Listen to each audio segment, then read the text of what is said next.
France Bleu, Gare-Lozère. 7h48 avec nous, et parce qu'il est en visite pendant 2 jours dans le Gard, Laurent Wauquiez, le président des Républicains, l'invité de France Bleu Gare-Lozère, Jérôme Plédy. Bonjour Laurent Wauquiez. Bonjour. Et merci d'avoir accepté notre invitation ce matin sur France Bleu Gare-Lozère. Lorsqu'Emmanuel Macron dénonce hier soir la récupération des Gilets jaunes par l'opposition, est-ce que vous vous sentez visé ? Vous savez, ça fait 1 an que moi j'ai commencé à tirer la sonnette d'alarme sur les mesures qu'avait décidé le gouvernement sur l'augmentation des taxes sur l'essence, à un moment où personne n'en parlait.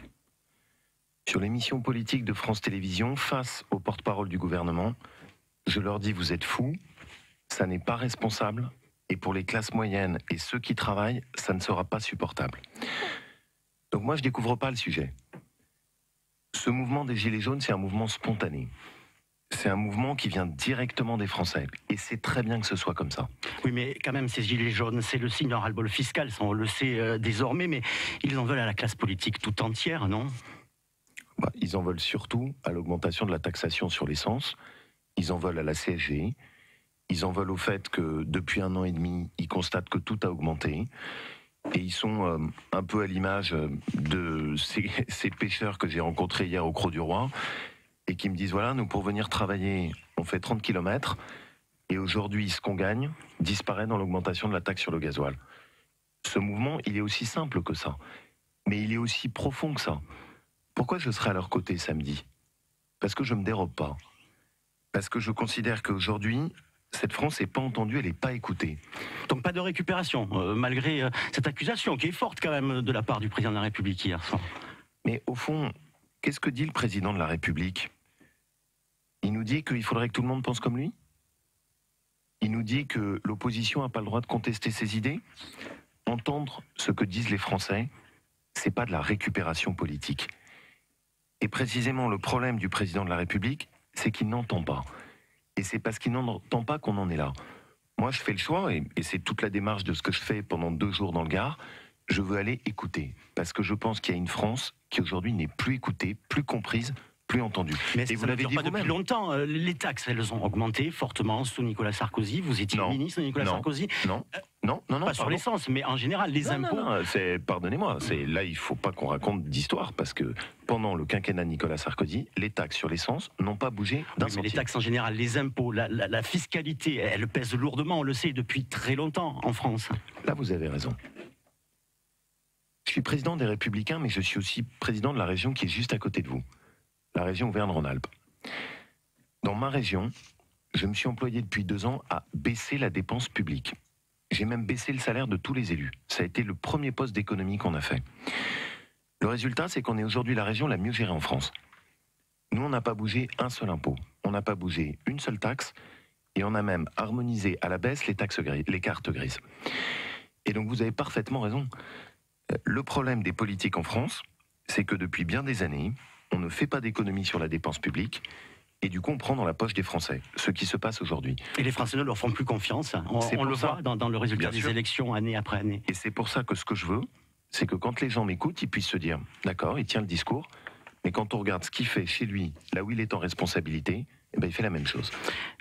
Pas d'augmentation des taxes et des économies sur le gaspillage de l'argent public. 7h52 sur France Bleu Gare-Lozère, avec à nos côtés autour de la table de France Bleu Gare-Lozère Laurent Wauquiez, le président des Républicains, invité de Jérôme Plédy. Le président Macron a regretté hier soir de ne pas avoir réussi à réconcilier les Français avec leurs dirigeants. Est-ce que vous, Laurent Wauquiez, en tant que président des Républicains, vous pensez y parvenir enfin à réconcilier la classe politique avec les Français ?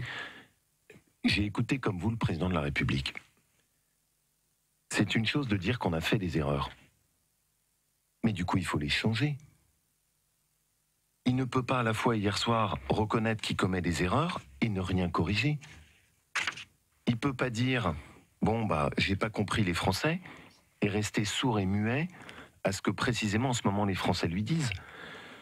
Parce que sinon ça ne sert à rien.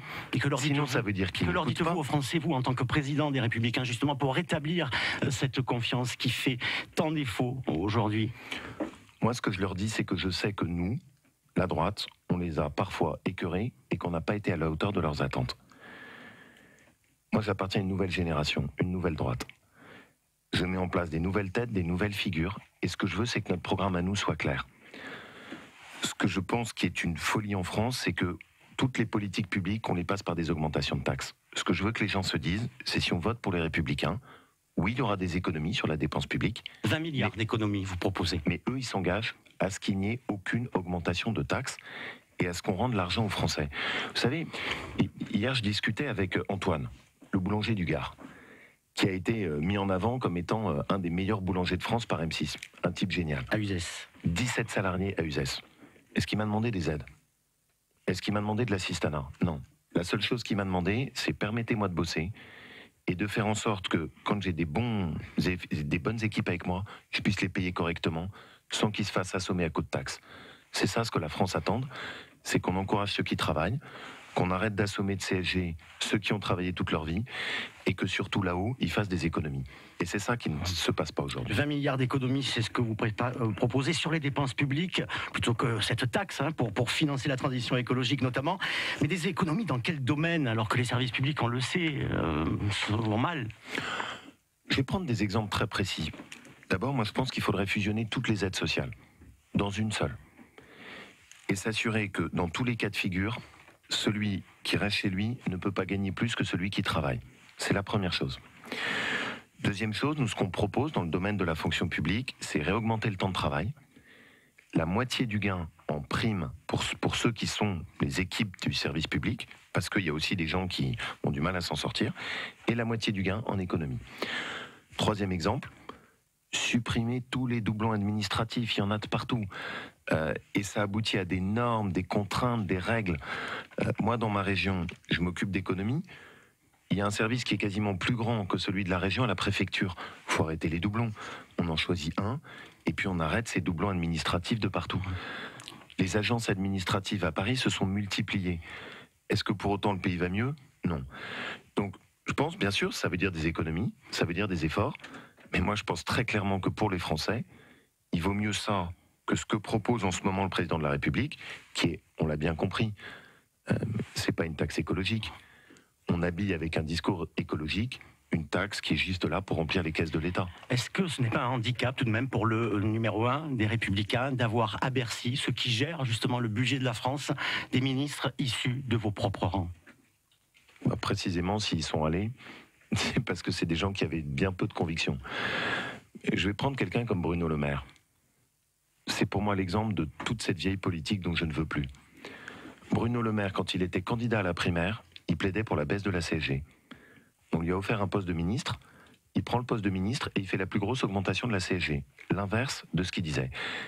Ça, c'est tout ce qui a été la faillite de la politique française. Moi, les gens ne partagent pas nécessairement tout ce que je dis, mais je veux que quand ils m'écoutent, ils se disent, lui au moins il est clair, on voit où il veut aller et il ne change pas de discours en fonction des sondages. Vous savez, il y a un an, de la même manière, je disais, attention, Emmanuel Macron nous décevra. À l'époque, rares étaient les politiques qui avaient le courage de le dire. Et l'essence, de la même manière, il y a déjà un an, je tirais les sonnettes d'alarme en disant augmenter de 15 € la taxation sur un plein d'essence sur un intervalle de 4 ans, c'est de la folie. Les élections européennes approchent. Les électeurs ne vont-ils pas être tentés, justement, à ces élections, de voter pour ceux qui ne l'ont jamais eu le pouvoir? Vous savez, ils auront le choix entre 3 choses. Le premier, c'est la proposition qui est la position de Marine Le Pen, du Front National, qui consiste à dire quoi? On sort de l'Europe, on sort de l'euro, en gros on saute de la voiture en marche, une folie. Les pêcheurs hier, c'est pas ce qu'ils me demandaient. Ils me disaient on sait bien qu'on a besoin de l'Europe. On a besoin de l'Europe pour organiser par rapport à l'Espagne, pour nous protéger, on sait qu'on a besoin de l'Europe. La deuxième, c'est celle d'Emmanuel Macron, toujours plus de ce qui n'a pas marché. Élargir l'Europe à l'Albanie, la Macédoine, faire rentrer la Roumanie dans l'espace Schengen, je pense que c'est une folie. Et nous, pour sauver l'Europe, la changer. Et en plus, ici à Nîmes, vous avez celui qui est notre chef de file. Franck Proust, c'est le chef de file au Parlement européen. Et donc, c'est quelqu'un qui peut relayer nos positions. C'est important. Il sera d'ailleurs sur la prochaine liste des élections européennes, Franck Proust. On n'en est pas là, mais ce qu'il y a de sûr, c'est qu'il a fait du super boulot. Justement, ça nous porte aux élections aussi qui approchent, celles des municipales. À Nîmes, vous le savez, Laurent Wauquiez, la droite est très divisée, avec Yvan Lachaud, qui d'ailleurs fait des clins d'œil à La République En Marche, ici même sur France Bleu Gard Lozère. Comment vous voyez, est-ce que ce n'est pas une crainte de perdre la ville de Nîmes, cette division ? C'est pas exactement ce que j'appelle la droite. Mais ça, vous l'avez compris. Mais juste, il y a une chose que je veux vous dire. Et je sais pas si vous vous en rendez compte parce que vous vivez dans cette ville. Moi, j'adore Nîmes. J'y viens régulièrement. À chaque fois que je viens, je vois la ville être un peu plus belle. Ici, on est autour des arènes. Le musée de la Romanité est un chef-d'œuvre. J'ai vu petit à petit les places de la ville changer, les quartiers se réaménager. C'est un bonheur de venir ici. Mais la droite est divisée. Oui, mais qu'est-ce qui est le plus important pour les gens? Ce qui est le plus important pour les gens, c'est qu'ils ont un bon maire. C'est que leur ville a progressé. Vous souhaitez qu'il se représente d'ailleurs, Jean-Paul Fournier? C'est sa décision. Et elle viendra. Mais la droite, croyez-moi, au moment des municipales, elle ne sera pas divisée. Elle ne sera pas divisée surtout pour continuer à embellir Nîmes et éviter à Nîmes le destin qu'on voit sur d'autres villes du pourtour et qui n'ont pas suivi le même chemin de Nîmes. Nîmes, c'est une réussite et vous pouvez être fiers de votre ville. Merci, Laurent Wauquiez, président des Républicains. Bonne journée à vous et bonne continuation de votre visite dans le Gard. Interview à réécouter bien sûr sur francebleu.fr.